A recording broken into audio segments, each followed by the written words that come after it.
Hello, ladies and gentlemen, and welcome to another episode of Cigars and Sea Stories on the Heroes Media Group Podcast Network. Mike and Bennett are off this episode, so we decided to throw together a best of all their greatest moments over the last couple of months. Enjoy! From the halls of Montezuma to the shores of Tripoli, we fight our country's battles in the air, on land and sea. First to fight for right and freedom, and to keep our honor. But yeah, right. Wow. Otherwise, for the most part, at that point, I mean, it comes in and out. Sometimes they'll accept, sometimes they won't. You might have to wait a little while, but why wouldn't they accept a fully trained, you know what I mean? Right. Now, so when I went blue to green, I honestly I didn't know shit about the Army. I knew like the rank, but that's it. And frankly, I still, other than the Army goes rolling along, I don't really know the Army song or stuff like that. You know what I mean? What is the Army goes rolling along? That's the Army song. It goes, and the Army goes rolling along. Oh, dun dun dun dun. No. Yeah, so I know the melody, but I can't tell you the word. Like they'll stand there and sing it, and I'll just be like, ma ma ma ma ma ma. You know what I mean? I don't fucking know the words. That's awesome. Freaking Army. That is awesome. No idea. So that's one of the things like Eddie Lazary always says to me. He goes, "You were straight up a Marine in the Army. That's it." And that's most Marines that go into the Army. They're Marines that are in the Army. Right. Get your balls busted daily because of it. Right. So. And you're just and not only that, you get your balls busted daily by Army guys, and any Marine that hasn't been in the Army, bust your balls about it too. Big time. So, I'll bust your balls about it right now. So I say, fuck all y'all. That's what I say. Because some of us are purebred and Blade. This isn't fucking Blade. You're not a vampire. Blade. I'm a pureblood. Dude, I was thinking of that movie. So you know how they spray blood over all the vampires in the, I don't know, the basement club or whatever, right? You know what I'm talking about? Is that what you're doing right now? Yeah. Doom, doom, doom. Yeah, that song. Right. Blood spraying all over the joint. Right. So I think of that scene whenever I think of episode 12 with Lost and Carter and the guys from the one pet bike. But it was right. He shit into the HVAC system. It wasn't blood. Yeah. Just spraying shit everywhere. Dude, if you have never listened to that episode, if you're new to this entire thing and you want to hear one of the best sea stories, episode 12, you will probably put a diaper on because you'll shit yourself. Oh, it's hysterical. It is hysterical. Oh my God, I've never laughed so hard. It is a charity bike build episode, and it is. Oh man. Oh, but he tells the story perfectly. So good. Oh, it's so good. But anyway. Oh, yeah. Ah, man. Any hoozle. So blue to green. Yeah. One of the guys that we had on the show who's another blue to green was Chase Millsap. He's one of those guys. He went to SF, right? Yes. Yeah. The Green Beret. The Green Beret. Yes. So that's the other thing that the Army has. It's fucking berets. They got a couple different colors. They got green. The Rangers got their black one stolen, so they went to tan. And does the Greater Army still wear the black beret, or do they wear hats again? Or do they wear both? I think they wear both. I don't both. I don't know, and I'm not gonna look it up. I gotta say, I'm kind of a fan of the tan you know, just in general, the tan beret. And then they also have the 82nd Airborne has the raspberry beret, the burgundy maroon, whatever the fuck you want to call it. Right. I don't really know. Like what the Red Devils wear or whatever the hell. Yeah. Right. And then there's some the other beret that I got to wear while I was in was a rust orange beret as part of the Multinational Force and Observers. And with the desert camouflage, that beret actually looks pretty good. Nice. Gotta say. So I don't do the whole beret thing. God, remember those? Well, you would. Yeah, well, it's no big what. It's something. Well, it is what it is, but it's like. Ugh. It's like a whole different thing, man. You know how like Marines will like press their covers, and there's a whole kind of thing that goes into the beret being the right way, you know. You got to like wet it down, you know, there's all those tricks. Right. So, and then the regular covers that they used to wear, you know, we'd like get these roll things going on with they call it the Ranger roll on your cover, which was I don't know how to explain it. Oh, were you like tucking in the front? Yeah. They almost kind of look like a Marine Corps cover to an extent. Right. You know what I mean? They're just tighten it up. They tighten everything up because otherwise you look like a soup grenade went off on your freaking head. Not pretty. Dude, I'm telling you right now, that 8-point staring down at you will put the fear of God into you. Oh, yeah. But you know what? You know how many times I've worn an 8-point? Like a dozen. That's so crazy to me. I know you used to live in a boony and a fucking kayak somewhere. Nothing like kayak. Isn't that what recon does? You just kayak? No, shut up. You're like, merrily, merrily, merrily. Shut the fuck up, Carl. Jesus. Have you seen those memes? The shut the fuck up? Oh my God. You got the guy all like locked in the front of that kayak, and then the other guy's freaking rowing. Shut the fuck up, Carl. Dude, there's so many of those. I laugh hysterically at those. Yeah, my buddy Scott Mady just sent me, or he just posted these pictures of some recon Marines fighting the Zodiac in the surf. Nice. Dude, that was always one of the funny. Anything with boats was my shit. Yeah. I freaking loved dealing with the boats. Yeah. So that was always a lot of fun. We had this mirror. It was a Humvee mirror that was just cracked. I mean, like, I don't know if there was a bullet hole in it, but it was definitely cracked, sitting on sandbags right near just a hole in the ground with basketball-sized little rocks, like little boulders, I guess you could say. And that was where we shaved every morning in PB Gumbati. And I would pull my cot out, which I was lucky enough that I had a cot, and I pulled that out of the room, like the building that we were in, that we would sleep in because, you know, mortar attacks and stuff like that. Uh-huh. I would just pull that fucker out near the high, like pull it out back behind the hooch. We all did, because it was hotter than fuck in there. And then we'd sleep out under the stars on the cot and wake up to guys over in the hygiene pit, like canteen cups in the morning, you know, and then... The hygiene pit. The hygiene... Fuck me. Ah, man. I love it. The hygiene pit. Dude, our hygiene pit was 10 feet away from our burn pit, which was 10 feet hygienic. Triangular away from our shitters, which was 10 feet triangular away from our shower, which our shower in PB Gumbati was bed springs. It was just, they had taken a mattress and stripped it entirely, and you were on bed springs with just like a hang bag. Jesus.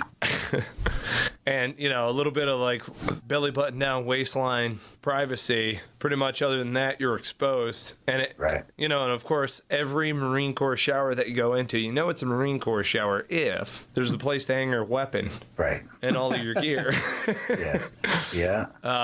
It was awful. It sucked thoroughly. It sounds like it sucked thoroughly. Yeah, oh yeah. Hell to the no. It was. Thank you. So I have a picture. We had two different causeways. There was a alleyway that was kind of. It was like a covered walkthrough that went in between the front compound and rear compound, and then there were rooms on either side, and then there was another walkthrough that we had blown out the compound wall over to an adjacent compound and then had those structures, and it was basically like two compounds with a couple of areas where we had blown out the walls in order to flow through in between, and that was our little PB. And in one photograph you can see, I think it was Pablo who was sleeping, but you can see Pablo sleeping in his rack. You can see guys up on post 4, I want to say it was, in full kit with proper PPE, because I think I was SOG at the time. You can see my cot, which is empty. Not that it fucking matters now. Right, not that it matters now. They can't do anything. And then you can see the hygiene pit, our PT area, the shower, shitter, burn pit. and the we just kind of called it like a grenade sump. Yeah. All in one lens frame. Oh my god. And I think it covered a grand total of like maybe 30 square yards. Sounds awful. Just fucking awful. Dude, did I ever tell you about when, oh God, how do I frame this? I don't want to say that they left us because they didn't leave us. They were ordered to go to another patrol base. So So 1-6 was going to push up. I don't know. I can't remember what the route was. And they sent an advance party of police advisors to Kajaki. So we got relieved up there and then flew down to Sangin. And they were like, now you're going to work with 1-6. And they put us on 7 tons and drove us out to PB Combati. It was only like 750 meters away, but we were not attached to 1-5. And I get off the 7 ton. My buddy Jeremy, who we got to get on the show, I hop off, and I'm one of those fucks who calls everybody by their first name. I don't give a shit. Right. So I'm like, Jeremy. And he's like, who the fuck? And he turns around. I'm like, what's up, bro? He's like, no fucking way. This is gonna be awesome. That's it. Look. Right. Yeah. Like, we're going to kill so many terrorists. This is going to be cool. Right. And then, you know, they had like a whatever, the fucking Mark 11 or whatever the fuck that he used to roll around with. He was my DM instructor, is how I knew him. Right. And so he rolled around with the DMR and smoke check terrorizers. It was fantastic. So, ouch. First patrol, we walk outside the wire, and I'm like tiptoeing through the veil and shit. And he all of a sudden just grabs me by my fucking shoulder, and he's like, "Hey, bro, you ain't gotta be so sketch, man." And I'm like, sketched, man. Right. And I'm like, oh, fuck. And I'm like, dude, Kajaki is just fucking crazy, because it's not just there's fucking landmines everywhere. Like, it's a whole nother set of rules, you know what I mean? So anyway, coming down to Sankin, it was just different, and he had already been there for a couple of months.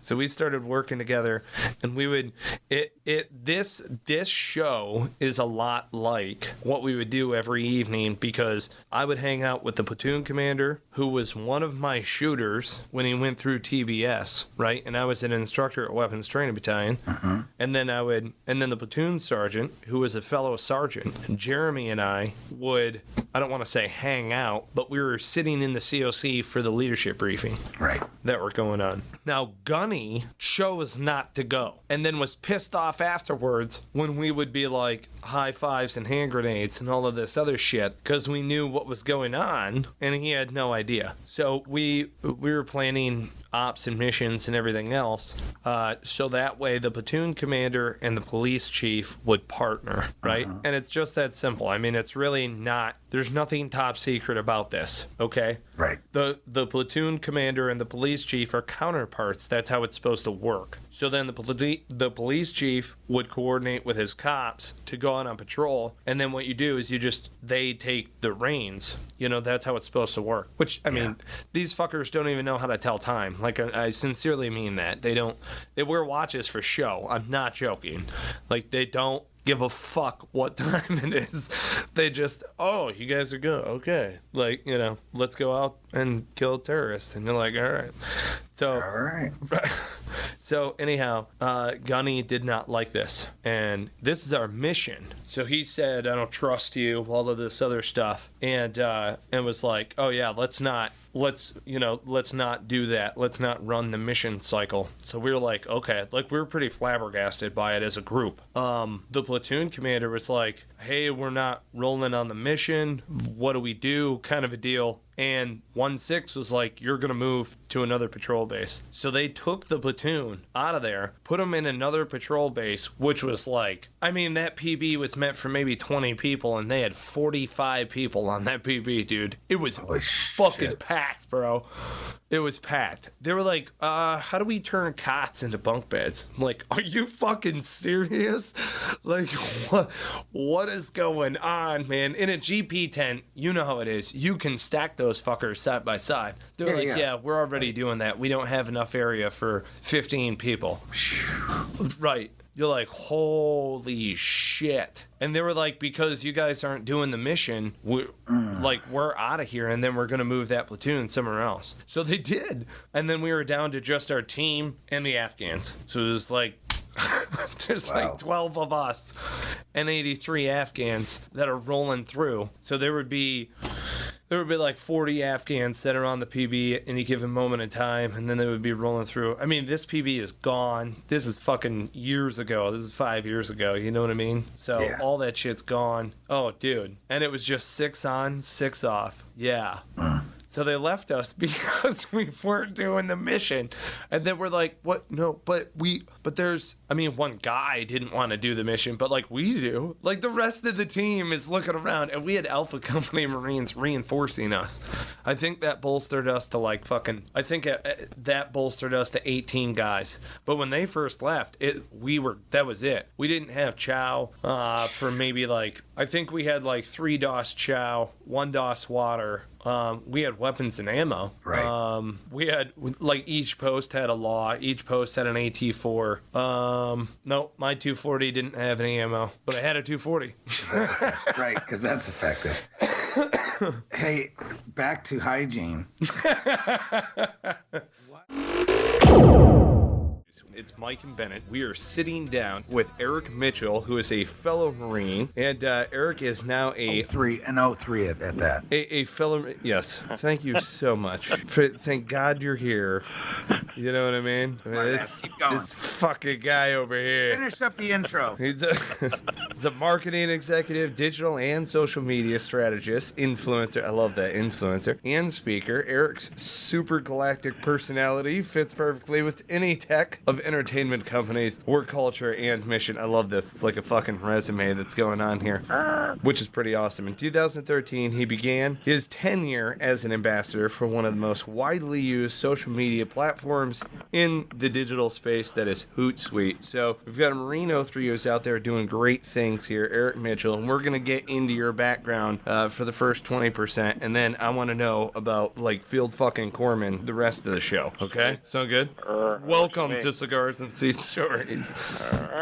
Thank you, my brothers, for having me here. What a proper intro. Thank you. I loved it. I love the way you read my bio. It made me feel like, wow, my bio sucks.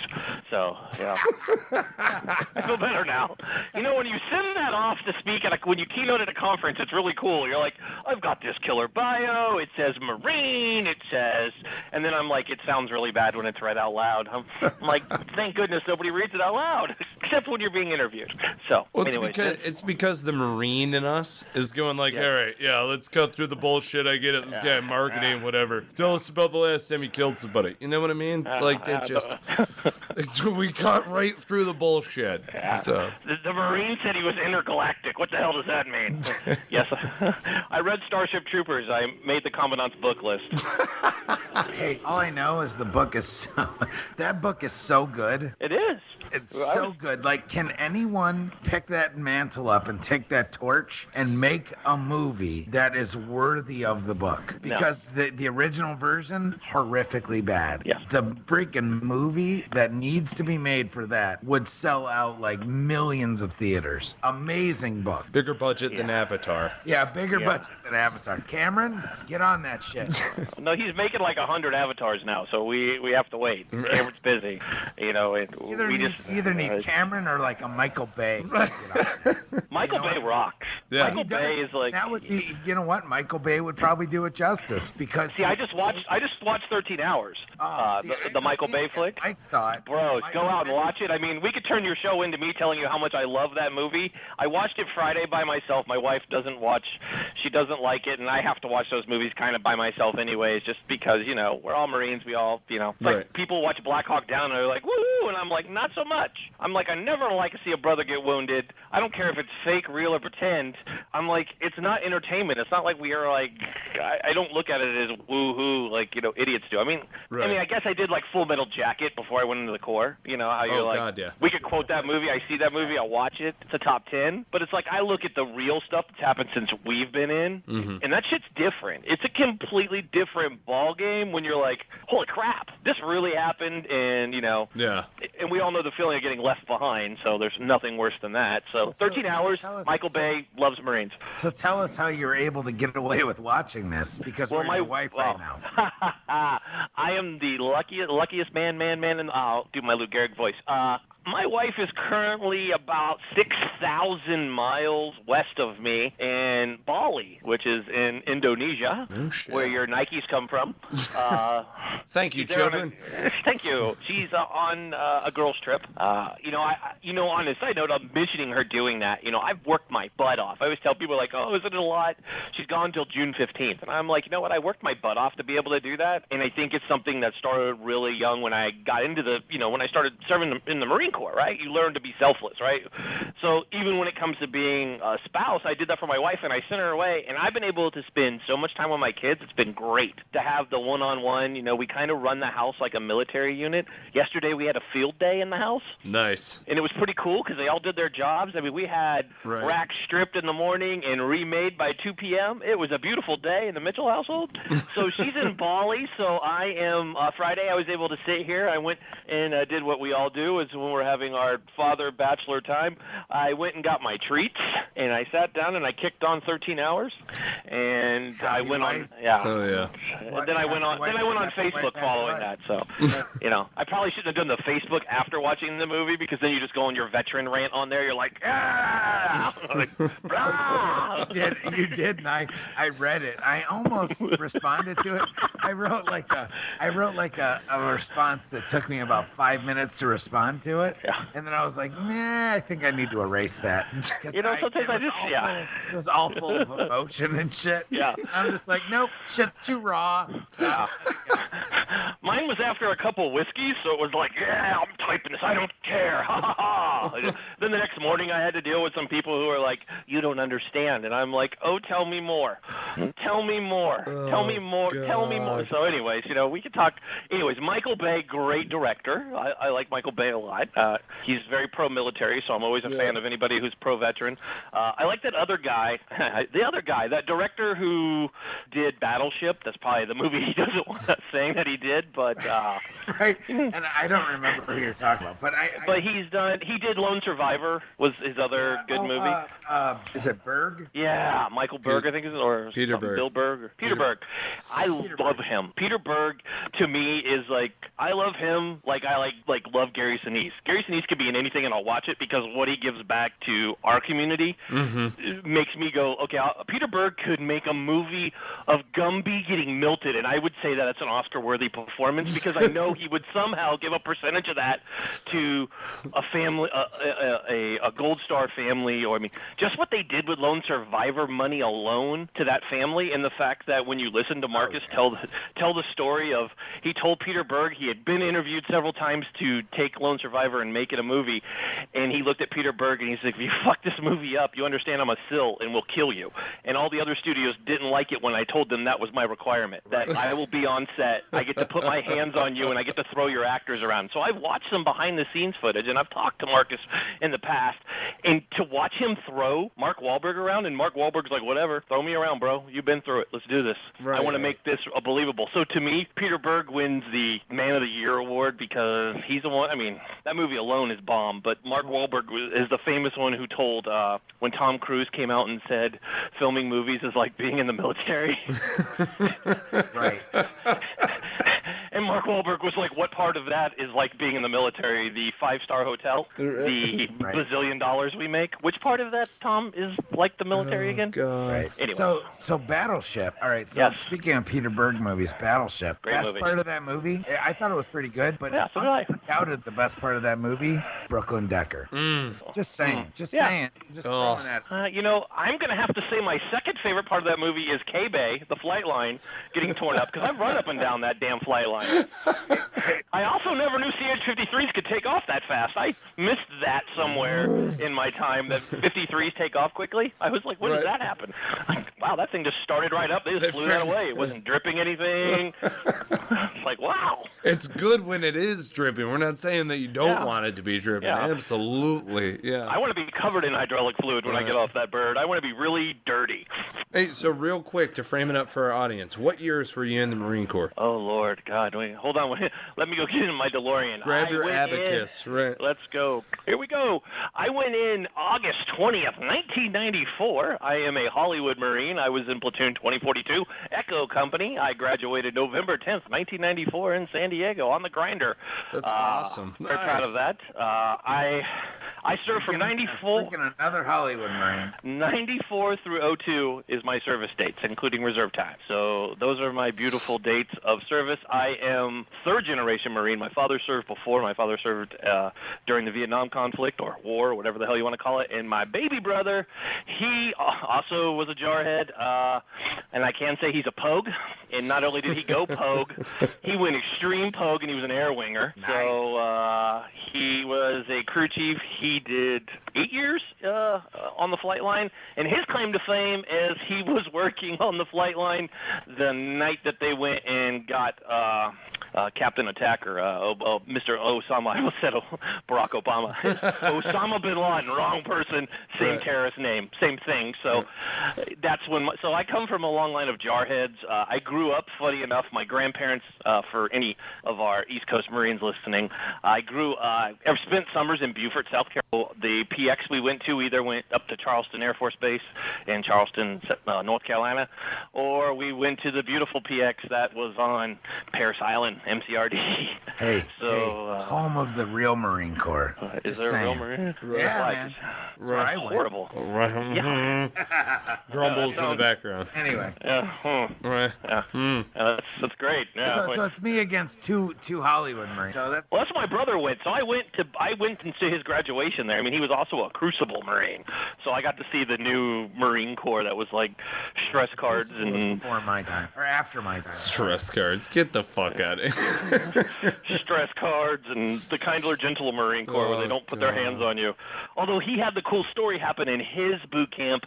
Somebody swung at a DI. So I was like, dude. Oh, yeah, I've seen that. That's when I went to his visitor Sunday, like, where's your DI? Where's your DI? I was like, which one of you got hit? And they were like, they told me, that, of course, you know, I was like, let me tell you.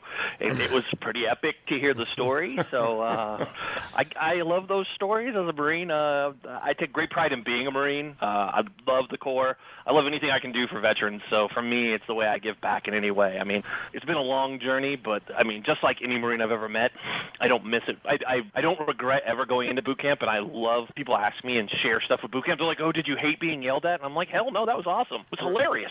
The questions they asked you, but you were 18 and shaking the shit out of you. But now when you go back and listen, you're like, dude, that was a dumb question they asked. It was great. But I was having fun. I mean, is that weird? But I mean, I think all of us who earn this title, we all kind of have that in our backbone where you're just like, that was awesome. That was cool. No, and people think we're crazy because of that. Oh, God, It was awesome. It really was. I mean, at the end of the day, it was fantastic. So got mortared at the Gov Center, which we were never permanently stationed there or anything weird like that. We were just there on some sort of mission, and a mortar hit inside the wire. It was pretty fucked up. Right. Like, you don't know, man. Shit just goes, well, it's just like an IED going off. It's just like an IED going off. You know?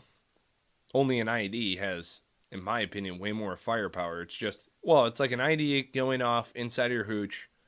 Not inside of your hooch. Although we had a mortar hit one of our hooches, which was pretty fucking nuts. It was Cat White.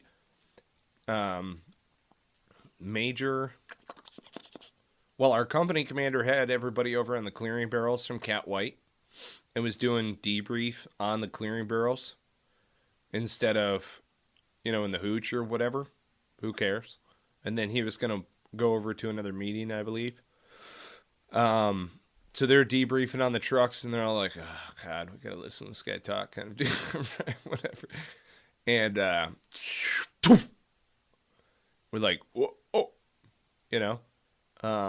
I was actually outside when it hit. I was out playing, I think soccer or basketball or some shit, boots and utes. And sure as shit, a fucking mortar hit Cat White's hooch.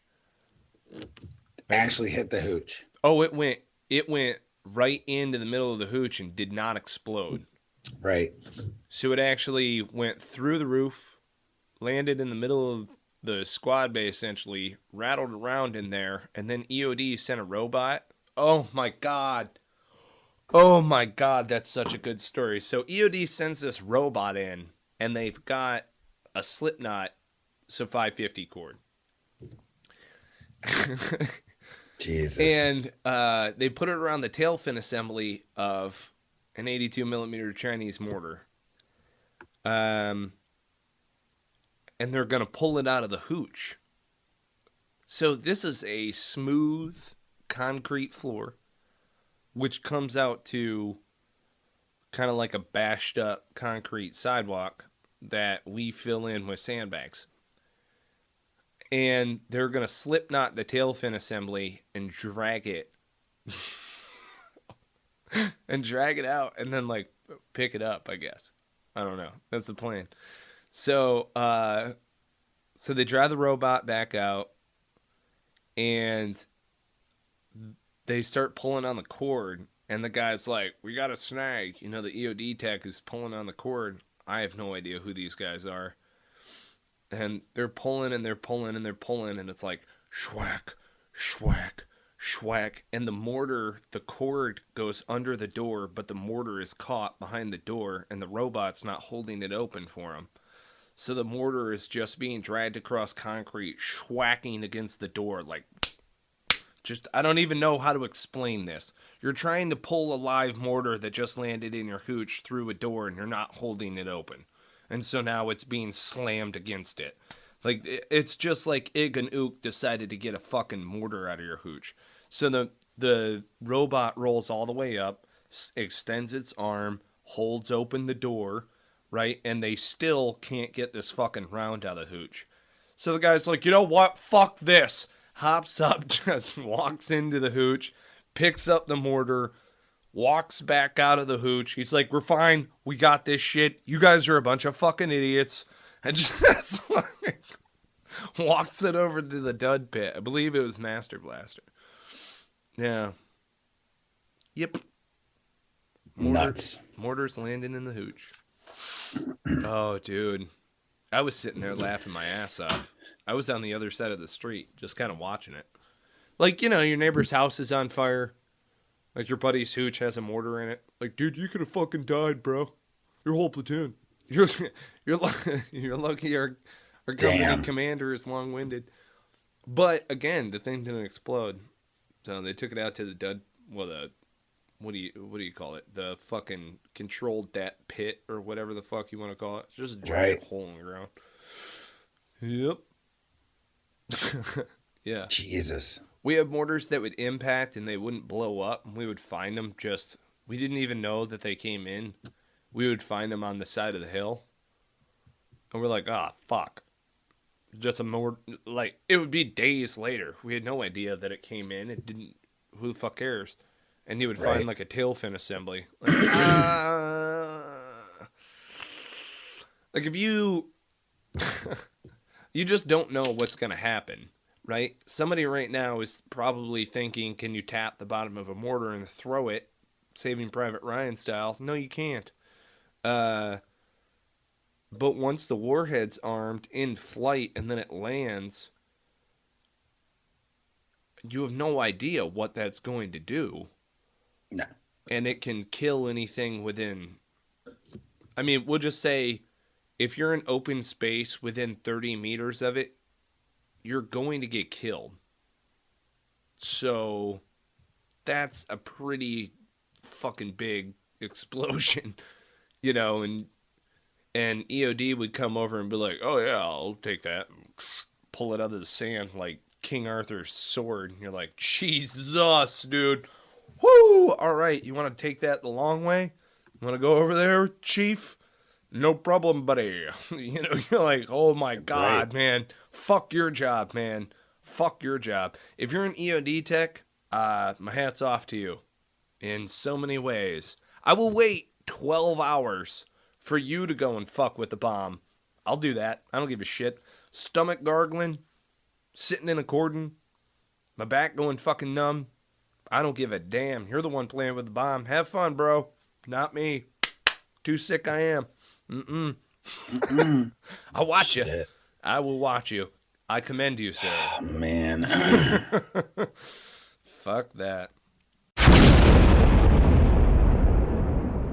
This episode of Cigars and Sea Stories, Bennett might sit down with Ron Holmes. Ron served over 20 years in the U.S. Marines and retired April 2010 from Marine Special Operations Command. His time in service was spent in Force Reconnaissance Commands. Specialty was reconnaissance communication. Over the last 6 years, he has worked in support of Joint Special Operations Command as a program manager for a communications company and a sensor operator on an intelligence reconnaissance surveillance, or ISR, platform. He has worked as an independent diplomatic security contractor or consultant for the last 3 years. Over the last 7 years, he has provided over 3,000 hours of marksmanship instruction for all skills levels on multiple weapons platforms for civilian, law enforcement, and military units. Ron is the coach for the Phoenix Brands Stiletto Women's 3-gun team. He is currently working on a degree in Homeland Security and Emergency Management. The training platform he has created has been developed from years of real-world experience while on active duty and working as a contractor for the U.S. government. He offers training from the absolute beginner to the special operator level. His staff consists of current or former special operators from all branches of service. He follows the philosophy of we do not teach to a range standard, but to a standard of survivability. This is accomplished through professional instruction, scenario-based training, a strong foundation in the fundamentals of marksmanship, and the understanding that is about equality of rounds fired, not quantity of rounds fired. Ron is an ambassador to North American Rescue Xilinx, did I pronounce that right? Communications, Factor Equipment, Doc Spartan, and Fighter Design Clothing and Equipment. Welcome to Cigars and Sea Stories, you badass.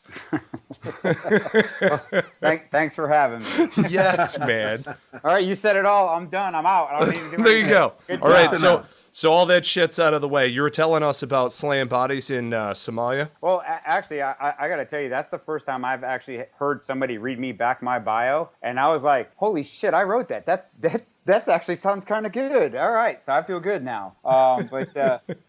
Nice. Actually do sound like a badass. No, man, it just you know, I mean, you spend one day, you know, doing something in the military, you can write it on your resume. Isn't that what we were taught? But Sure. yeah, no, not 93. I was in Somalia with the 24th MEU. We had set sail. It was the maiden voyage of the USS Wasp, and that was there was a whole big.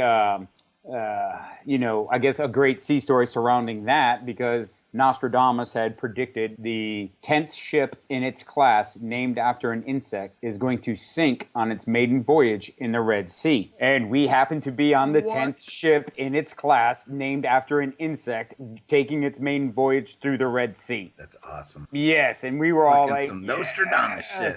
Yes. So...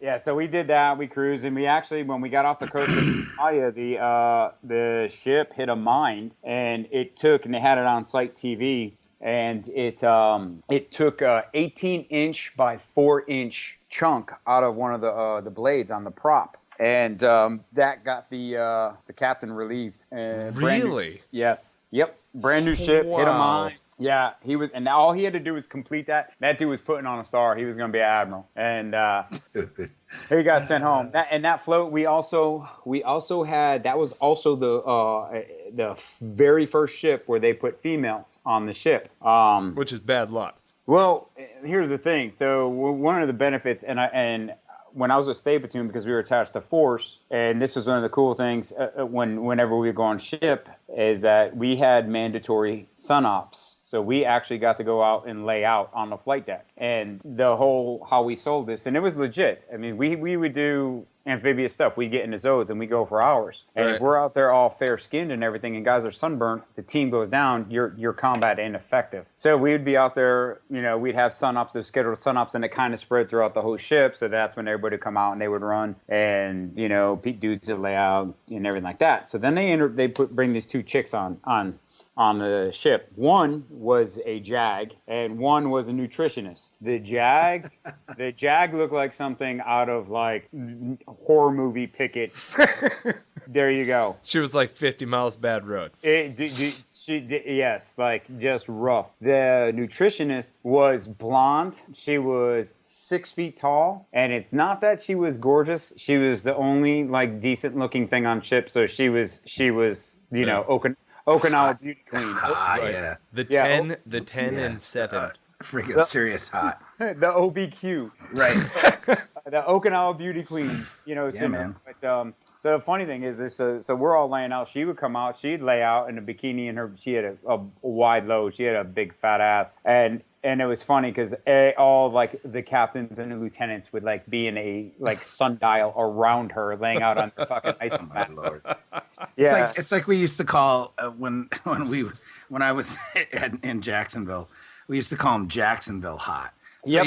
you had the chicks that were like real world hot, like you go back home and they're hot. Yeah. Or you could even like head down to like Wilmington or like Myrtle Beach. Oh yeah. And there's some hot chicks there. But you go to Jacksonville and any hot chick is either a dependent, you know what I mean, that like didn't grow up there or something. Right. So you had all those chicks running around at all the different clubs and they were Jacksonville hot. Because we'd look at each other and go, yeah, she's Jacksonville hot. You know what I mean? Oh man. Oh yeah. Yeah. I live in Wilmington now, so it's like. Oh, do you really? Yeah. Yeah. I just lived there about a year ago. We just we left upstate New York and moved there for a year because and I couldn't find work, so we moved to Florida and then up to Delaware. But and now I'm back in upstate New York here soon. But my daughter lives in Wilmington. My oldest daughter, she's 21. She lives out in Monkey Junction. I used to live down that side of town. We live on the north side of town now. Okay, yeah. I lived when we lived there. We lived just off of North College Road, right before you get to Castle Hayne. Yep. So and I loved it there, man. I love that area. It's and living on the north side of town is great because you can go to any of the beaches and everything's free. You don't have to fight the traffic and you're not in the city. You're not paying city tax. Exactly. Yeah. It's awesome. Wilmington is a great place, my friend. So I love it. Sooner or later, I'll be moving back down there too. So yeah. Now you run Atala. How do you pronounce that? I'm sorry. Well, I'm going to say it how I think you pronounce it, and it's Atalas Consulting. Mm-hmm. And that's, just trying to find something, I didn't want to have tactical in the name of my company. I didn't want to have solutions or something like that. I just wanted to have something that was different. And I'm, as probably, like you guys, there's always been the fascination with samurais and Vikings and Spartans and Gurkhas and all, all the warrior culture. Yes. And so Atalas is Norse for without fear. And, so that's kind of what that is, and it's more so just you need to face each day without fear, even though you can be afraid, but you need to go forward knowing that you're going to be okay because you have prepared yourself. So. And that's kind of follows like right along on how the Vikings lived. But that's what that is. That's awesome. Yeah. That's pretty cool. I also heard you did stuff with Doc Spartan. Well, Dale King, who's a vet and owns PSKC CrossFit up in Ohio. Mm-hmm.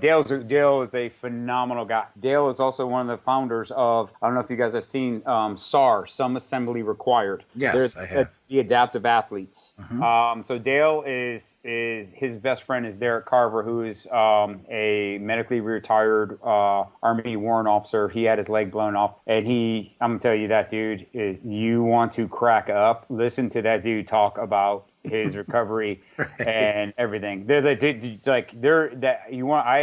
met a few people that have no filter, and he puts them all to shame. What's his name again? Derek Carver. Derek Carver. Oh yeah, he's getting a call. He's the guy. He's the lead of SAR. So Dale started Doc Spartan, and what it is, it's they make it's all homemade, all natural stuff: deodorant, beard oil, beard balm, body scrub, badass chick body scrub. I have some of their combat ready ointment. So that ointment is I use that on my kids, like bumps and scrapes and stuff. Yeah, so and it's awesome. Yes, so he gave me some when I ran into him again at SHOT Show this year, and so I came back, and one of my closest non-military friends that I have is Nick Mazeka, who owns CrossFit Reignited, and that's the gym that we're a part of. I gave his hands to, I gave it to him. I said, "Dude, try this, man. It's really good." And he is addicted to it. He loves it. He says he's like, "This stuff's incredible. I've never had anything heal my hands like this after they rip."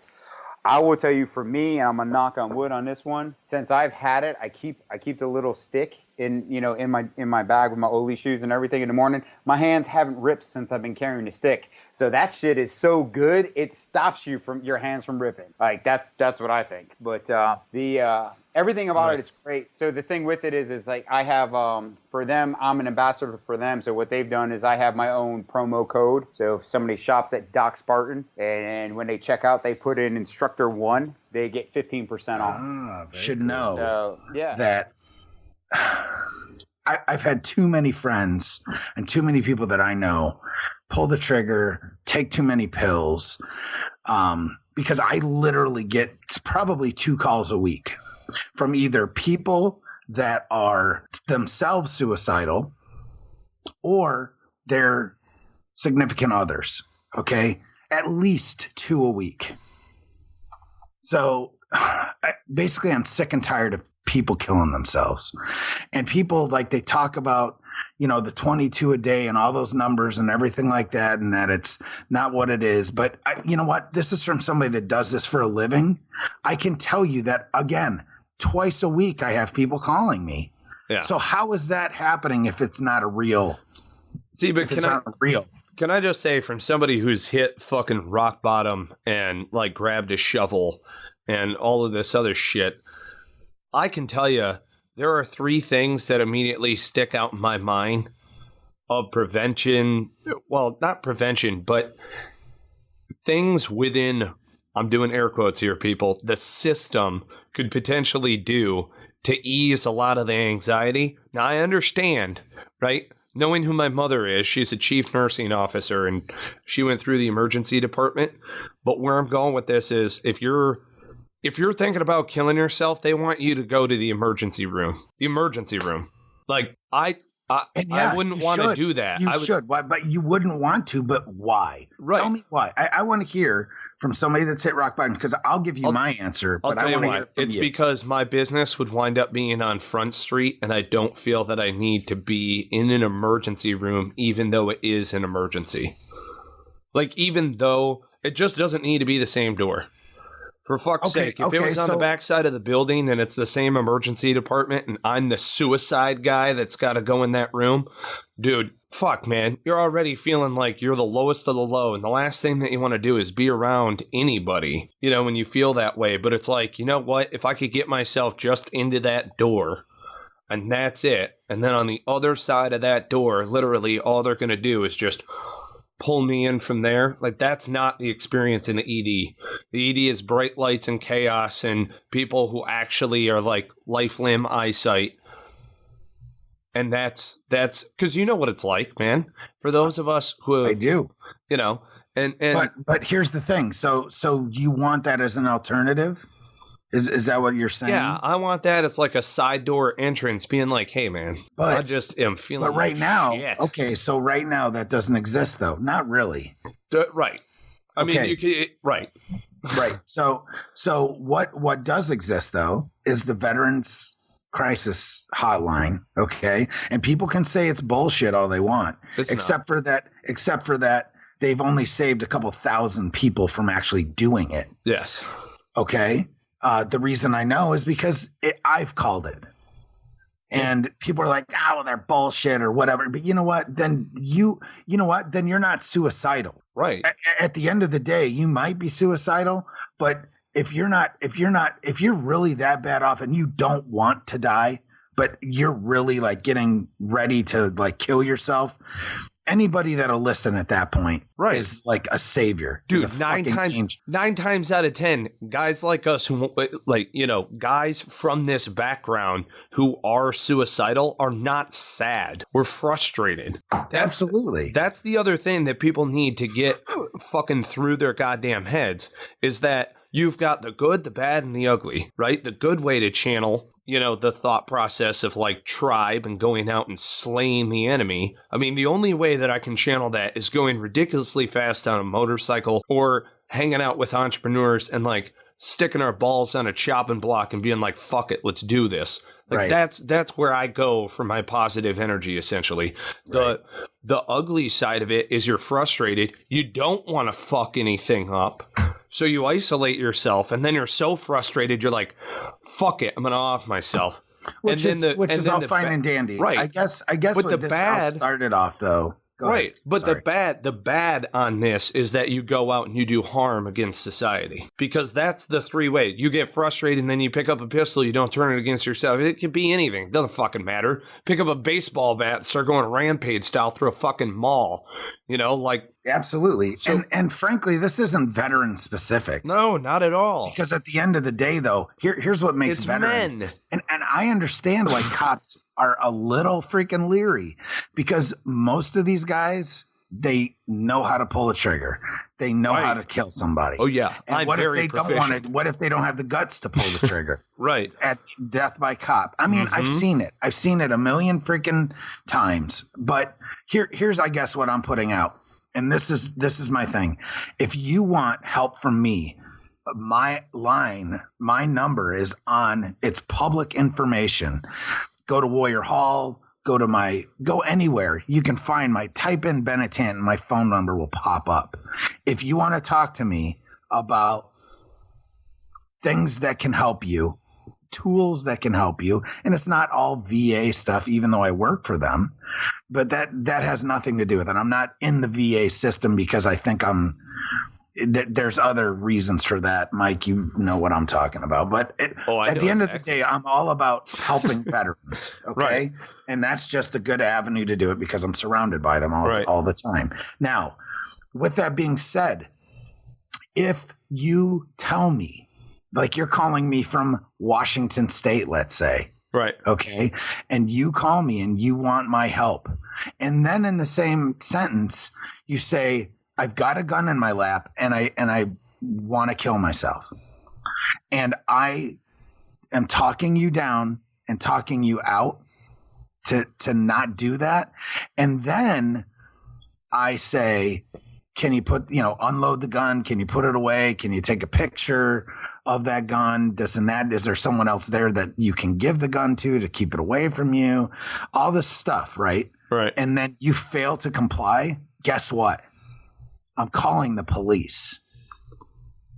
Yeah. Because I would rather you hate me than be dead. And if you want to hate me because I saved your life, then fuck you. And yes, I just said that. Right.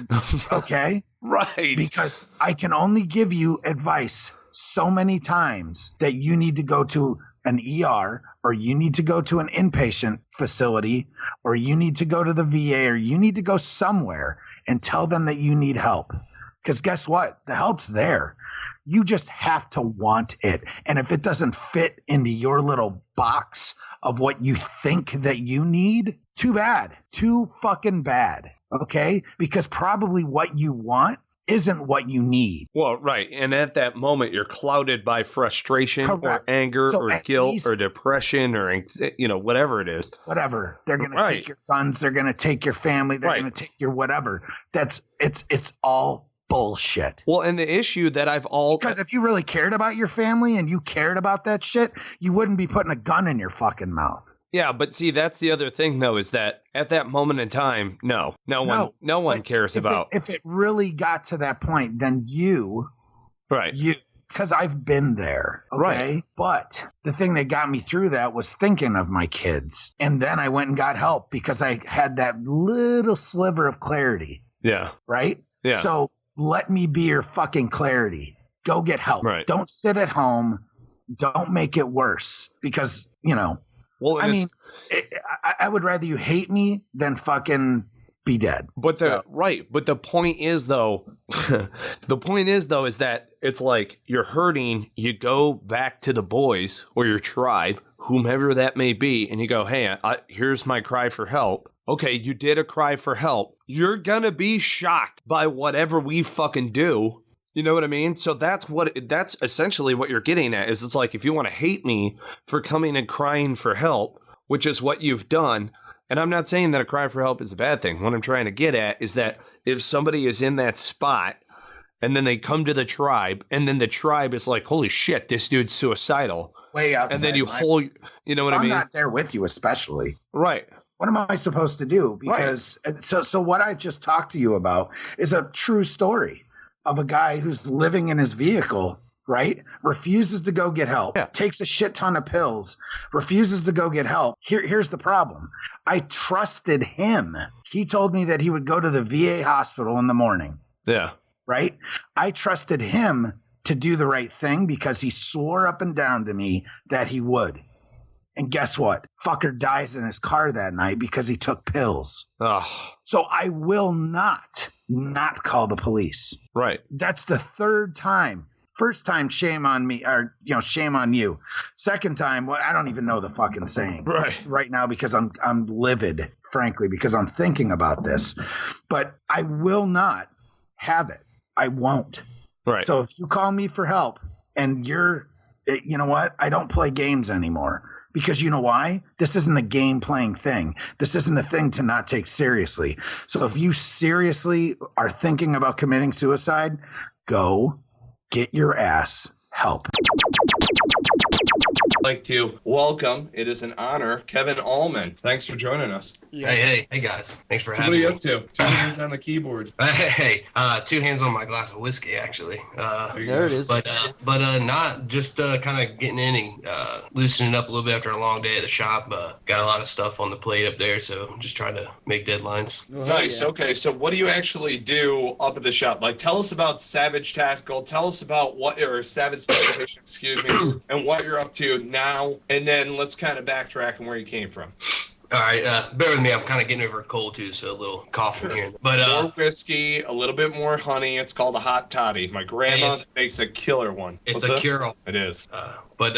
So Savage Tacticians is formerly Vet Life Apparel. I was just laying around one day and had the idea of doing an apparel company. So I knew a couple guys that had their hands in apparel business and here and there, and I just picked their brains, and then I decided, what the hell, just roll with it. So I started Vet Life Apparel about a little over a year ago. Did really well the first year, but we kind of paint ourselves in the corner with Vet Life Apparel. We could get people that write in all the time that say, hey, I love your designs or what you're about, but I've never served and I don't feel comfortable wearing vet on there. And that's something, we got a lot, and we tried to, deal with it. Hey, you show you support the military, etc. But I understand where those people come from. So, and plus I wanted to kind of take the company in a more hard, punch you in your mouth, motivational direction versus the kind of light, patriotic, a little bit of funny stuff, which we had, and some kind of serious stuff. But I just feel like the more hard, more motivated kind of stuff sells, especially, knowing all of us Marines, whether we're infantry or not, we're all motivated. And that goes for every branch. So we wanted to appeal to all those people, the patriots out there, law enforcement and those guys that haven't served. So we decided to change the names to Savage Tactician and kind of let go of the vet life in the name and move forward from there. And we've had a great turnout. We've put out a couple new things for SavTac, still selling a few Vet Life things, but we're getting ready to switch it all over completely. But the next step for us is not just apparel for SavTac. We're actually going to get into gear. So right now we're making holsters, Kydex holsters, and then we just released a pretty badass survival knife too, and for the price you can't beat it. And that's something we try to do is be very competitive and with all the other guys out there because it's very saturated in the apparel business, especially the patriotic side. So we try to be competitive, but we're trying to bring something else to the game and like, you know, custom gear and stuff like that. And there's just more to come. And also we just released Silkies. So I know all you jarheads, everybody out there, it's about summertime, baby. You know, you know, get them beautiful thighs out there and get some sun on. That's right. Yeah, see, that was my question that I was going to ask is what happened to Vet Life? Because I actually have one of your T-shirts I bought a while back. The Live Free or Die T-shirt, which I wear quite often. So I was just like, what the hell happened to Vet Life? And, you know, and then I realized that you guys were transitioning to the other name, and I just was very curious. So I'm glad you answered that. Yeah, I mean, there's a lot of people that liked the Vet Life. But us as entrepreneurs, we get it. Trust us. Yeah, we were limited. We were limited, and we wanted to appeal to a broader audience. We're going to have some of those same designs still that we have. We're keeping a select few. We're going to change over minute things in the design that reflect SAPTAC. But yeah, man, I mean, we just, you know, we wanted to broaden who we can reach out and touch. So that's pretty much it. That's a lot of So how have you adjusted? Because I know that you kind of got to have your target market and then appeal to them. How have you had to adjust what you're doing in order to... Well, honestly, we haven't really had to adjust too much because, I mean, the whole veteran life, military, you know, warrior way of life kind of, you know, thing that all us military guys kind of look at. I mean, those guys outside the military, those patriots, those 3%ers, those law enforcement guys that haven't all served, it's still the same mindset, you know, the survival techniques and marksmanship and just patriotism, love for this country. I mean, a lot of those guys have that without even serving. So the fact that, you know, there's some that want to wear it to show support, and then there's some that didn't want to wear it out of just, you know, disrespect. They just feel like they didn't, even though it's not a uniform, just the fact that they didn't feel comfortable that, you know, wearing vet on there, they feel like a right, you know, like a poser kind of. Poser, yeah, exactly. And I mean, I respect that too, and for sure I get it. But that's those are the people we wanted to reach out to. But as far as changing marketing strategies and whatnot, honestly, we've just been hitting the same people, still the same audiences, and we haven't really changed much there because they all go hand in hand. So even though some might have. Well, I can see the paranoia in some people. Like they have vet on their shirt, even if it's not military sanctioned. Someone will run up with a camera, especially in this day and age. Right? Yeah, especially in this day and age, right? Exactly. Hey, just so you know, Mike, you'll like to hear Michael and Sebastian. He's a North Carolina boy as well. Right, you're out in Wilmington, aren't you? Hell yeah. There you go. But you were born in you went to high school in North Carolina, right? Exactly. Well, I was a Navy brat. My real dad was in the Navy, and my mom and dad divorced, and she remarried, and she married another Navy guy. I mean, she loved the sailors. What can I say? But I grew up, great guy. My stepdad, he's been there since I was a little guy. My real dad, he's in my life as well. Great guy. But I grew up moving all around. I'm originally from Florida and Jacksonville area, NAS Jacks down there. And I moved all around, been in Rhode Island, Maine, Virginia, North Carolina, Cali. Yeah, so like a true Navy brat, like rocking everywhere. Right? Yeah, and before me, my mom and them were in Sicily and all that stuff. So I've been all around, but I finished high school in Upper Clemens County, North Carolina. It's up there near Elizabeth City. So yep. Yeah, and then I started college after high school. It just wasn't my thing. So I was like, shit, might as well go down to the recruiter's office and see what's up, So I went down there and did my thing. And originally I signed up to be a tanker. I was like, oh man, fuck. I mean, he sold me. I was like, I mean, who doesn't think of driving a tank as cool as hell when you're fresh out of high school? So I was like, fuck yeah. So I went to boot camp, and they're yelling, spitting in our face and cussing, and come to find out they're asking us what we signed up for, and I told them, and they laughed, and they're like, you're O300. I was like, what the hell is O300? Open contract infantry. I was like, well, damn, but it worked out great. I'm actually pretty happy my recruiter screwed me over. There you go. There's a solid mentality. Yeah. Hell yes. You just won the lottery. Yeah, I mean, O3, infantry. I made it. Yeah. Well, on top of that, when I went to SOI, I was like, well, shoot, I'm gonna be a tow gunner. I mean, that looks pretty cool. The Humvees are shooting all this shit, and I was like, man, this looks awesome. So I signed up, passed the little test they give you, and I'm like, hell yeah, I got it. So I'm in there. I'm like 2 weeks into the course, and they're like, hold up. You got color blindness to like a certain shade of red or something. I'm like, man, that's red right there, and that's green, that's blue. I'm pointing colors like, yeah, but working with the night vision and all that stuff, there's you can't have it. So they moved me over to be a 0351, and it was awesome. I mean, man. Hey, I was pretty happy. I mean, I wasn't happy at first. Again, I'm like, damn it, that's not what I wanted. But it turned out to be a good thing again. But you're damn right, it was a good thing. 0351 is the best infantry. Oh, you're so MOS. full of shit. Ass man, baby, that's right. That's cute. Exactly. Yeah, hey, we don't play cards or nothing, Mike. Cute. But I'm gonna stroke my fat, thick tube over here.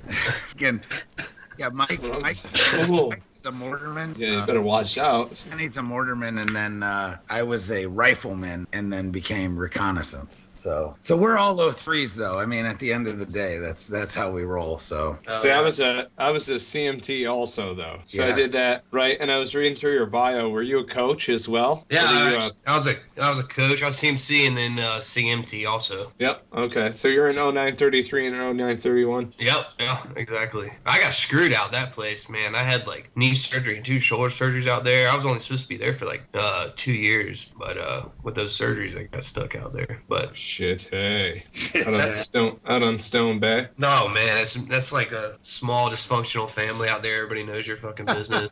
right. It's terrible, but it's big now. I mean, Marshall moved out there. Yeah, right. It's crazy, and like I've seen it. I was in Sneed's Ferry not that long ago, and I was like, you got to be shitting me. Like the place is like totally changed from when I was out there. Yeah. And Stone Bay was like, I don't know, triple the size. So well, it's funny is you still have all the shitty ass old Marine Corps barracks out there, but as soon as you drive in the gate, everything with Stone Bay is still ancient as fuck. But as soon as you drive in the gate, you have this pretty brand new fence of a compound inside a compound in this big, beautiful, gorgeous building, and it's all MARSOC, and they have it all chained off. Like you can't fucking touch this. Yeah, so that's where our other team member who's not on tonight, Tim, he retired as a master sergeant. He was the Paraloft chief at MARSOC. So he was living in that nice shiny little area in that nice shiny compound for the last few years that he was in. So pretty funny stuff. It's amazing. It's just I can't believe how much has changed out there. Oh yeah, it's blown up. But they still got those shitty freaking barracks, the brick freaking nasty barracks where you would go out and spend like a week on the range and you would sleep in the squad bays and all that shit still all there, huh? Yeah, all that's still there. They built like a big old apartment complex right outside the gate. Sneed's Ferry's growing, but that diamond in the rough is still out there. Cherries. Right. Oh my Lord, cherries. Cherries. Now, when I was stationed, listen, when I was stationed there, it was silver and gold. Really? I didn't know It was called Silver and Gold, and I actually worked there as a DJ for a little bit on and off. I think I fell in love with this girl there one time. Until I ran out of one. She didn't want nothing to do with me anymore, but yeah, so cherries used to be called Silver and Gold back in the day. So yeah, pretty funny. But it seems like a strip club just stays a strip club. Doesn't matter. Just changes names, changes owners. That's all. Right. Should we clean this shit up and maybe turn this into a TGI Fridays or something? Nah, let's just keep it a strip club. It's good. Nah. Marines won't know what to do. They'd show up. Oh, fuck no, they wouldn't. They'd show up and be start throwing ones at him. At the fucking waitresses and shit. It's the same thing with the Dirtwood. Right. Show up at that Dirtwood. Oh my God. I didn't really go there. I didn't really go there a lot, actually. Well, no, I mean, none of it. I didn't either, but we've all been there. Dude, yeah. Well, it's like Sebastian. I've been in that strip club one time. Exactly. Once. I Sebastian, I ever going puked on through- the main stage. I shoved the bouncers and was escorted, quote unquote, out of the fine establishment that is the Driftwood. And then I puked all over the buddy Mushler, or all over the side of Mushler's truck. Poor bastard. I'm like, I'm sorry. He's like, then why are you still doing it? If you're sorry and you can tell me, why are you puking actively on my truck? Anyway, sorry, Steve. We'll have you on the show to explain the other side of that story. Thank you guys for listening. We hope you enjoyed this episode. The guys will be back on the next episode, so make sure you stay tuned for that.